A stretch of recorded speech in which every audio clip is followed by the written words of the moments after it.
Hello everyone, कैसे हैं आप सब दोस्तों। सबसे पहले कुमार पीसीएस एकेडमी के इस वृहद मंच पर आप सबका बहुत बहुत स्वागत है। आशा करता हूं आप सब मस्त होंगे, स्वस्थ होंगे और बहुत ही जिंदा दिली के साथ अपनी तैयारी में लगे होंगे। राइट फ्रेंड्स, दोस्तों आप सब जानते हैं कि हमने प्रीवियस वीडियो में एक फैक्चुअल टॉपिक के बारे में चर्चा की थी और उसमें हमने आपकी स्टेट के यानी उत्तर प्रदेश के या और भी इंडिया के जितने भी स्टेट्स हैं वो किस वेजिटेबल में या किस क्रॉप में टॉप पे हैं, हमने इस वाले वीडियो के बारे में, इस टॉपिक के बारे में चर्चा की थी। राइट, और दोस्तों आज हम एक नई सीरीज़ स्टार्ट कर रहे हैं और बेसिकली आप देखेंगे आज हम हिंदी से अपने जो डिस्कशंस हैं, लेक्चर्स हैं, हम उनको डिलीवर करेंगे आप सबके समक्ष। राइट, और आप जानते हैं बेसिकली यूपीएसआई यानी सब इंस्पेक्टर हमारा ही टारगेट है प्रेजेंट टाइम में। और यूपी सब इंस्पेक्टर एग्ज़ाम में आप जानते हैं बेसिकली 40 क्वेश्चंस आएंगे आपके हिंदी से और जो 100 नंबर के होंगे। राइट, तो ये आप देख रहे हैं इसका वेटेज बहुत वृहद है। आप इसको इग्नोर करके सफलता नहीं प्राप्त कर सकते हैं। आपको उतना ही टाइम, उतना ही हार्डवर्क इस हिंदी के साथ भी करना होगा। राइट फ्रेंड्स, तो इसी को ध्यान में रखते हुए आज हम हिंदी स्टार्ट कर रहे हैं और इसको हम एकदम बेसिक से करेंगे। अगर आप केवल हमारे इन वीडियो को ही फॉलो कर लेते हैं रिलीजियसली तो आप देखेंगे कि आपका मैक्सिमम, या आप कह सकते हैं कि आप 90 प्लस में ही रहेंगे अगर आप केवल इन वीडियोज़ को ही कर लेते हैं। राइट फ्रेंड्स, क्योंकि इनकी जो हमारी क्वालिटी होती है या हमारा जो मेन फोकस होता है, आप जानते हैं कि हम क्वालिटी पर बिलीव करते हैं, यानी कंटेंट भले ही थोड़ा लेट में आपको मिले लेकिन जो भी मिलेगा उसमें गुणवत्ता आपको देखने को मिलेगी। राइट फ्रेंड्स, तो इसी को ध्यान में रखते हुए आज हम हिंदी चर्चा करेंगे और एकदम बेसिक से करेंगे। सो अभी तक अगर आपने हमारे चैनल को सब्सक्राइब नहीं किया तो चैनल को सब्सक्राइब कर लीजिए। अगर आप इस वीडियो के PDF चाहते हैं तो जो हमारा फ्री वाला टेलीग्राम है कुमार पीसीएस एकेडमी नाम से, इसकी जो डिस्क्रिप्शन बॉक्स में हमने लिंक दे रखी है, आप वहाँ से उसको ज्वाइन कर सकते हैं। उस टेलीग्राम चैनल पे आपको इस वीडियो की, इस लेक्चर की PDF मिल जाएगी। राइट फ्रेंड्स, तो चलिए प्रारंभ करते हैं। तो सबसे पहले हम हिंदी साहित्य को डिस्कस करेंगे और एकदम बेसिक से करेंगे, इसको देखेंगे। राइट, कोई भी कन्फ्यूजन, कोई भी डाउट आपके नहीं बचेंगे। बस आप जितना हम बताते जा रहे हैं आप उसको ध्यान में रखते जाइए, उसको नोट डाउन कर लीजिए। इससे बाहर सवाल नहीं बनेंगे, ये हमारी आप सबके साथ आप कह सकते हैं कि वायदा है। राइट, ये हिंदी साहित्य के काल आप जानते हैं बेसिकली इसको 4 भागों में डिवाइड किया गया है। सबसे पहले आप जानते हैं आदिकाल, भक्तिकाल, रीतिकाल, आधुनिक काल। तो सबसे पहले आपको यही ध्यान रखना है कि सबसे पुराने से आधुनिक की ओर, तो सबसे पहले आदिकाल, फिर भक्तिकाल, रीतिकाल, आधुनिक काल। राइट, ये आपके 4 बेसिकली देखेंगे। हिंदी साहित्य को ओवरऑल 4 भागों में डिवाइड किया गया, 4 जिन्हें आप काल कह सकते हैं, आदिकाल, भक्तिकाल, रीतिकाल, आधुनिक काल। राइट, अब हम आते हैं आदिकाल, सबसे प्रारंभिक जो हमारा आदिकाल, इसे वीरगाथा काल के नाम से भी जाना जाता है और इसका जो टाइम पीरियड था वो है 650 ईस्वी से 1350 ईस्वी के बीच। ये कई बार इसकी समयावधि या कालावधि पूछ ली जाती है इस वीरगाथा काल की। राइट, तो आप ध्यान रखेंगे। अब इससे रिलेटेड जो भी इंपॉर्टेंट फैक्ट्स हैं उनको देख लेते हैं। बेसिकली आप जानते हैं हिंदी साहित्य के इतिहास में आरंभिक काल को कई नाम दिए गए हैं, कई नामकरण से इसको जो है जो भिन्न भिन्न विद्वान हैं उन्होंने इसको नामकरण दिया है। राइट, तो उनको हम देख लेते हैं कि किस विद्वान ने इसे किस नाम से इसको संज्ञा दी है। तो आप देखेंगे इसको जो आपके ग्रियर्सन महोदय थे उन्होंने इसे चारण काल कहा है, यानी किसे, आदिकाल को। और जो मिश्र बंधु थे उन्होंने इसे प्रारंभिक काल कहा है। ये इंपॉर्टेंट, ये पूछ लिया जाता है कि चारण काल किसे कहा जाता है या किसने इसे ये संज्ञा दी थी। राइट, तो आप ध्यान रखेंगे। नेक्स्ट ये फिर आप देख रहे हैं महावीर प्रसाद द्विवेदी जी ने इसे बीज वपन काल कहा। ये इंपॉर्टेंट है, महावीर प्रसाद द्विवेदी जी वाला बीज वपन काल। राइट, और फिर आप देख रहे हैं आचार्य रामचंद्र शुक्ल ने इसे आदिकाल या वीरगाथा काल कहा। तो ये सबसे इंपॉर्टेंट है, ये आचार्य रामचंद्र शुक्ल, ये आप ध्यान रखेंगे, इन्होंने ही आदिकाल या वीरगाथा काल की संज्ञा दी थी। राइट, नेक्स्ट आप देख रहे हैं राहुल शंकरत्यायन जी ने इसे सिद्ध सामत काल कहा था। ये नेक्स्ट रामकुमार वर्मा जी ने इसे संधिकाल व चारण काल कहा। ये आप देखेंगे ग्रियर्सन और रामकुमार वर्मा 2 ऐसे व्यक्तित्व रहे जिन्होंने इसे चारण काल की संज्ञा दी और रामकुमार वर्मा जी ने इसे संधिकाल की भी संज्ञा दी। राइट, नेक्स्ट आप देख रहे हैं हजारी प्रसाद द्विवेदी जी ने इसे आदिकाल की संज्ञा दी थी। तो आप ध्यान रखेंगे आचार्य रामचंद्र शुक्ल ने आदिकाल और वीरगाथा काल दोनों की संज्ञा दी, लेकिन हजारी प्रसाद द्विवेदी जी ने इसे केवल आदिकाल की संज्ञा दी थी। राइट, तो ये आप ध्यान रखेंगे। आगे बात कर लेते हैं कुछ और इम्पोर्टेंट फैक्ट्स। ये बेसिकली आप जानते हैं आदिकाल में 2 आपको प्रमुख शैलियाँ देखने को मिलेंगी जिनका नाम है डिंगल व पिंगल। आपसे पूछा जाता है कि डिंगल व पिंगल क्या है या इनका संबंध किससे है, तो आप बताएंगे कि ये आदिकाल की शैलियाँ हैं, राइट। डिंगल शैली में आप जानते हैं बेसिकली कर्कश शब्दावली का प्रयोग किया जाता है। ये शब्द बहुत कर्कश होते हैं, राइट, जो कानों के लिए बहुत आप कह सकते हैं कि कर्णप्रिय नहीं होते हैं, जबकि जो पिंगल शैली होती है उसमें कर्णप्रिय शब्दावली का प्रयोग किया जाता है, राइट। आप ध्यान रखेंगे डिंगल व पिंगल, चूँकि कर्कश शब्दावली के कारण डिंगल शैली अलोकप्रिय होती चली गई, और आप देखेंगे और कर्णप्रिय शब्दावली के कारण जो पिंगल शैली थी वो लोकप्रिय होती चली गई, राइट। और आगे चलकर इसका ब्रज भाषा में विलय हो गया, किसका, पिंगल शैली का। तो ये आप ध्यान रखेंगे, यहाँ से केवल आपको ये ध्यान रखना है डिंगल शैली और पिंगल शैली का संबंध आदिकाल से है, राइट। और ये बेसिकली दो शैलियाँ थी जिनका वर्णन, जिनकी चर्चा आदिकाल में की गई, आपको ये ध्यान रखना है।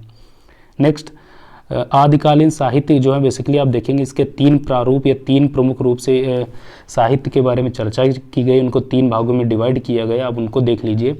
सबसे पहला आप सिद्ध साहित्य देख रहे हैं, दूसरा है नाथ साहित्य और तीसरा है रासो साहित्य, राइट, ये चीज।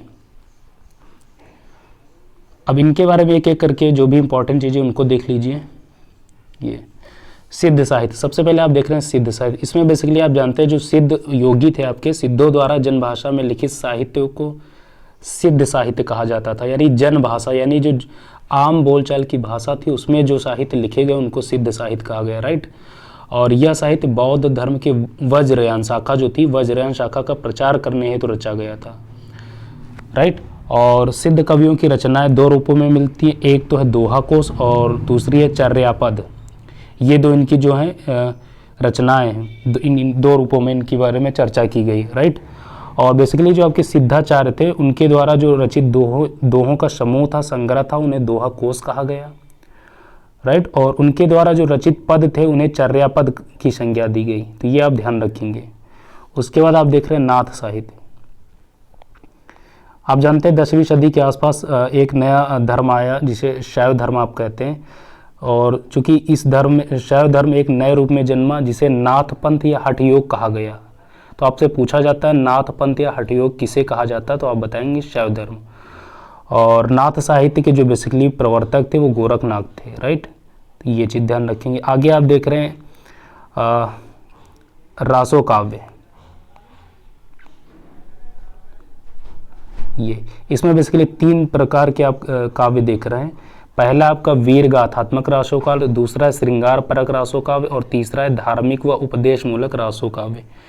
इसमें कई चीज़ें आप उनको देख सकते हैं, जैसे वीर गाथात्मक रासो काव्य में किनके बारे में चर्चा, तो इस काव्य में आप राजाओं की वीरता का वर्णन किया गया है, राइट।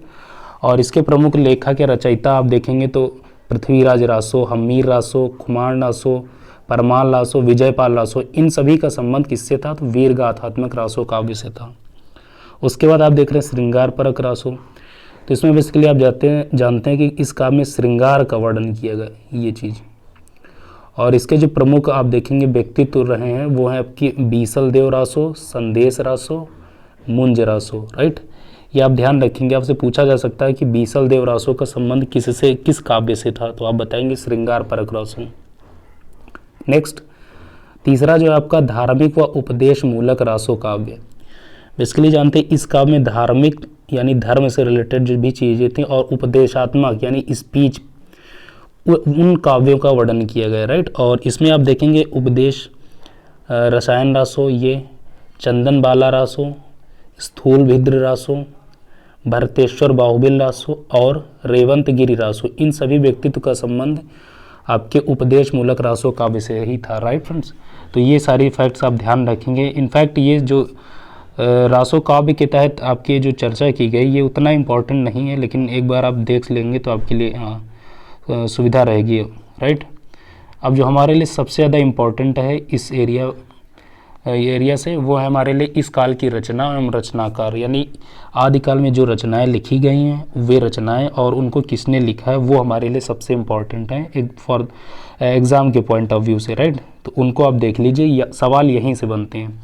हमने अभी तक जो डिस्कस किया है ये सारी चीज़ें, ये आपके कह सकते हैं आपकी भूमिका है। अगर आप इन सारी चीज़ों को जानते हैं फिर सवाल आप कह सकते हैं कि 110% आप कर लेंगे, यानी सवाल आपसे छूटेगा नहीं। लेकिन यहाँ से सवाल बहुत कम बनते हैं, सवाल आपके एग्ज़ाम में सबसे ज़्यादा इस वाले रीजन से बनते हैं, ये रचना और रचनाकार से। तो इसको देख लिए। आज वाली इस वीडियो में हम केवल आदिकाल के बारे में चर्चा कर रहे हैं। सो जो हम रचनाएं चर्चा करेंगे वो केवल आपकी आदिकाल से ही रिलेटेड होंगी, राइट। तो चलिए वन बाय वन डिस्कस कर लेते हैं। सबसे पहले लेफ्ट साइड में आप देख रहे हैं रचनाकार और राइट साइड में आप देख रहे हैं रचनाएं उनकी, राइट। तो सबसे पहले है गोरखनाथ।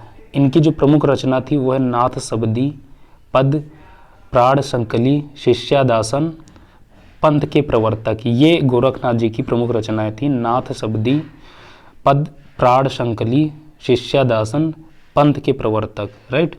फिर आप देख रहे हैं चंद बरदाई। इनके बारे में बहुत पूछा जाता है, so this is most important आप इसको कह सकते हैं। और इनकी जो प्रमुख रचना है Prithviraj Raso. This fact has been asked so many times, right. तो इसको आप ध्यान रखेंगे, ये चंद्र बरदाई जी की रचना है पृथ्वीराज रासो ये। फिर नेक्स्ट आप देख रहे हैं शांगधर, ये शांगधर, ये इनकी प्रमुख रचना है हमीर रासो। ये आपसे पूछा जा सकता है कि हमीर रासो के रचनाकार कौन है, तो आप बताएंगे शांगधर। नेक्स्ट है आपके रचनाकार दलपत विजय। दलपत विजय इनकी प्रमुख रचना है खुमान रासो, राइट। नेक्स्ट जगनिक। देखिए चंद्र बरदाई के बाद अगर आदिकाल से दूसरा कोई सबसे ज़्यादा इम्पॉर्टेंट है तो है जगनिक और विद्यापति। इन दोनों की रचनाएं बहुत पूछी जाती हैं।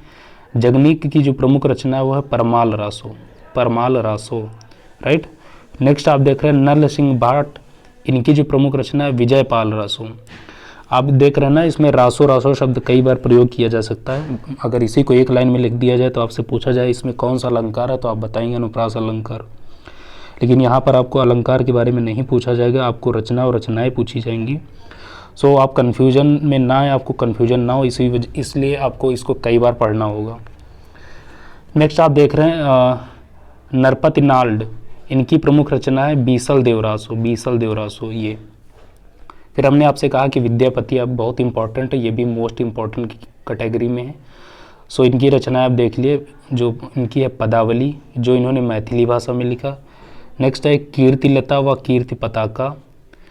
और नेक्स्ट है इनकी लिखनावली, जो संस्कृत में है। सो इनकी 3 प्रमुख रचनाएं हैं, पदावली, कीर्तिलता व कीर्ति पताका और लिखनावली, राइट, विद्यापति जी की।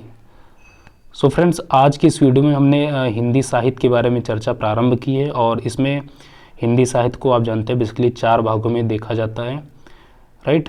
आदिकाल, भक्तिकाल, रीतिकाल, आधुनिक काल। तो हमने आज की इस वीडियो में चर्चा की है केवल आदिकाल के बारे में, और इससे रिलेटेड जितने भी क्वेश्चन बन सकते हैं एग्ज़ाम में, हमने उन सभी बिंदुओं के बारे में डिटेल से चर्चा कर ली। एंड आई होप कि अगर आप इस वीडियो को पूरा देखते हैं, अगर कम से कम 2 बार आप इस वीडियो को देख लेते हैं और नोट्स बना लेते हैं, तो मुझे नहीं लगता कि इससे बाहर कोई सवाल पूछा जाएगा।